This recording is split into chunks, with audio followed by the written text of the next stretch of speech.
현 20세기에는 과학과 기술이 우리의 삶을 좌우하고 있습니다. 우리는 우리를 둘러싸고 있는 무한히 광대한 영역을 탐사해왔습니다. 우리는 달에도 가보았고 화성 관측소도 설치했습니다. 그동안의 우주 탐사가 단지 수박 겉핥기 정도에 불과했음에도 불구하고 지난 수년 동안에 우리 지식은 급속도로 성장했습니다. 그러나 우리가 탐구하면 할수록 의문들에 대한 해답은 더욱 모호해집니다.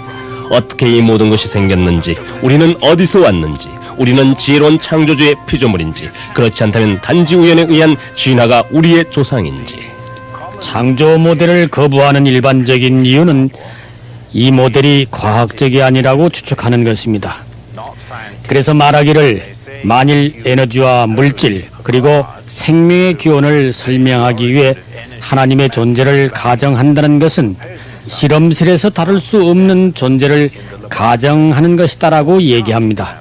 맞습니다. 우리는 결코 실험실에서 하나님을 검증할 수는 없습니다. 하지만 실험실에서 하나님을 조사하는 대신 창조 모델을 검증할 수는 있으며 또 그것이 옳다는 것이 증명되어 왔습니다. 두 번째 모델인 진화 모델은 생명을 탄생시키기 위해서는 어떤 형태의 외적 요인이나 에너지도 가정할 필요가 없다고 말합니다. 그런데 이러한 제안들은 비과학적입니다.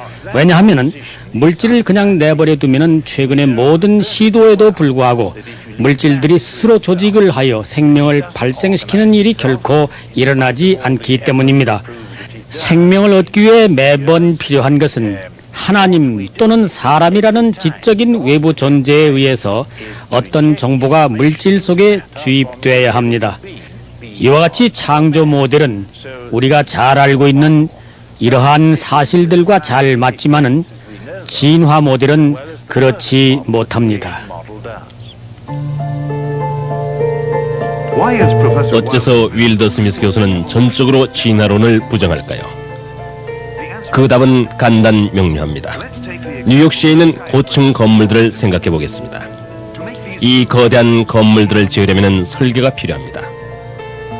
건축가와 기술자들은 사람들의 안전을 위하여 복잡한 계산을 한 후에 건축합니다. 그렇다고 해서 그 고층 건물이 영원히 서 있으리라고 착각하는 사람은 한 사람도 없습니다. 모든 자연 만물은 하나의 불변의 법칙에 복종하는데 그것은 궁극적으로 모든 것은 부서지고 분해된다는 연력학 제2법칙입니다. 아무것도 영원한 것은 없고 모든 것이 낡아지며 무질서는 확산됩니다. 이것은 우리가 만드는 물건에만 해당되는 것이 아니라 자연 그 자체에도 해당됩니다. 우리 모두 나이를 먹을수록 우리 몸의 생명을 유지시키는 화학적 작용들의 효율은 떨어져갑니다. 즉, 우리 모두는 이 우주적인 법칙을 잘 알고 있습니다. 시계는 언젠가는 정지합니다. 자동차는 폐차되고 맙니다. 모든 화학적 복합물들이 점점 복잡해지는 것이 아니라 보다 단순한 물질로 분해되는 것입니다.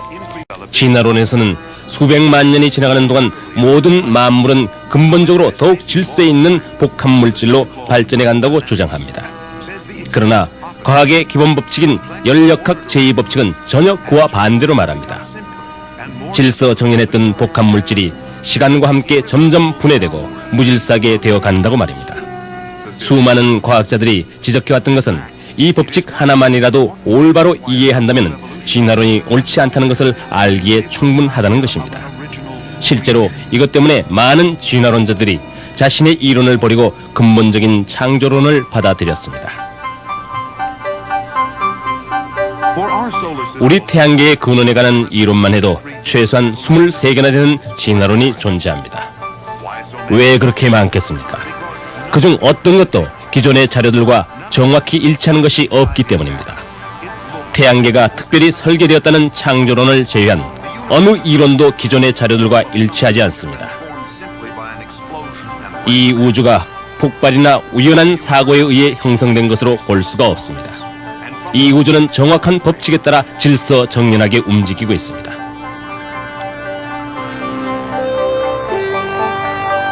우리가 탐구하면 할수록 질서 정연한 움직임과 체계를 발견되어지는데 그래도 이 모든 것이 우연히 생겼다고 하겠습니까?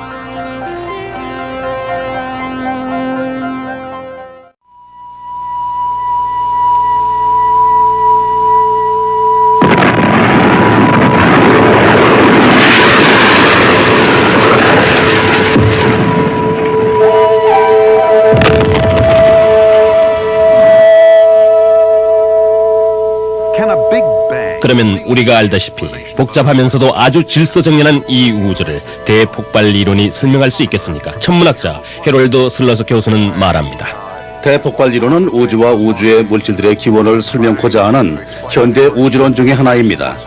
대폭발 이론은 한때 우주의 모든 물질과 에너지가 태초원자 또는 원시원자라 불리는 것 안에 집중되어 있었다고 주장합니다.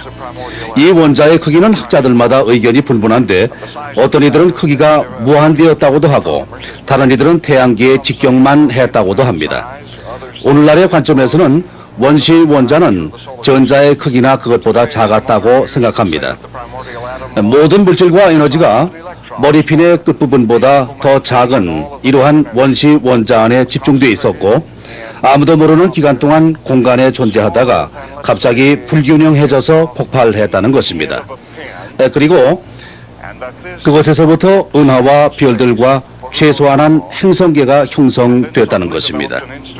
하지만 오늘날의 우주를 살펴보면 폭발에 의해서는 결코 질서가 생겨나는 것을 관찰할 수 없습니다. 그 대신 무질서가 생겨남을 봅니다. 따라서 그런 아이디어에 대한 증거가 무언가라고 질문이 떠오르는 것은 당연한 일입니다. 이 질문에 대해 대폭발 이론은 오늘날 우리가 보는 것들과는 다른, 즉 보통 일상생활에서 생각될 수 있는 상식적인 모델이 아니라는 것입니다. 그런데 그 증거로 제안되는 것으로는 우주가 팽창한다는 것을 인용하는 것입니다. 은하들로부터 오는 빛을 관측하면 이 빛들이 붉은 쪽으로 이동되어 나타나는 것처럼 보입니다. 빛이 붉은 편으로 이동된다는 것은 어떤 물체가 관측자인 우리에게서 멀어져 간다면 그 빛의 파장이 늘어지며 빛은 파장이 긴 편으로 이동되어 빛이 붉게 나타나 보이는 것이라고 설명할 수가 있습니다. 이 현상은 물체의 운동이 관측자에게로부터 멀어지기 때문에 생기는 효과라 믿어집니다. 반면에 별이나 은하 같은 것들이 관측자 쪽으로 움직이면 빛은 파장이 푸른 쪽으로 이동합니다. 은하들을 관측하면 거의 모든 은하에 대해 빛이 붉은 편으로 이동되어 나타납니다. 하지만 어떤 은하에 대해서는 푸른 쪽으로 이동된 빛을 관측하는데 이 사실은 팽창하는 우주에 입각해서는 결코 설명된 적이 없습니다. 그러나 대부분의 은하들이 붉은 편으로 이동된 빛, 즉 적색 편의 현상을 가지므로 이것을 팽창 우주의 증거라고 생각하는 것입니다. 우주의 폭발이나 팽창을 요구하지 않으면서도 스펙트럼의 적색 편의 현상을 설명하는 여러 과학 이론이 존재합니다.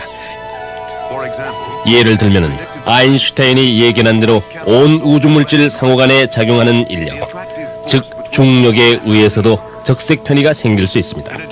게다가 이 우주가 대폭발에 의해 형성됐다는 이론에 강력한 이의를 제기하는 근거들도 많이 있습니다. 지구상에서 우리가 경험한 모든 경우에 있어서 폭발로 말미암아 질서정연한 배열들이 생겨난 것을 관측한 예가 없습니다.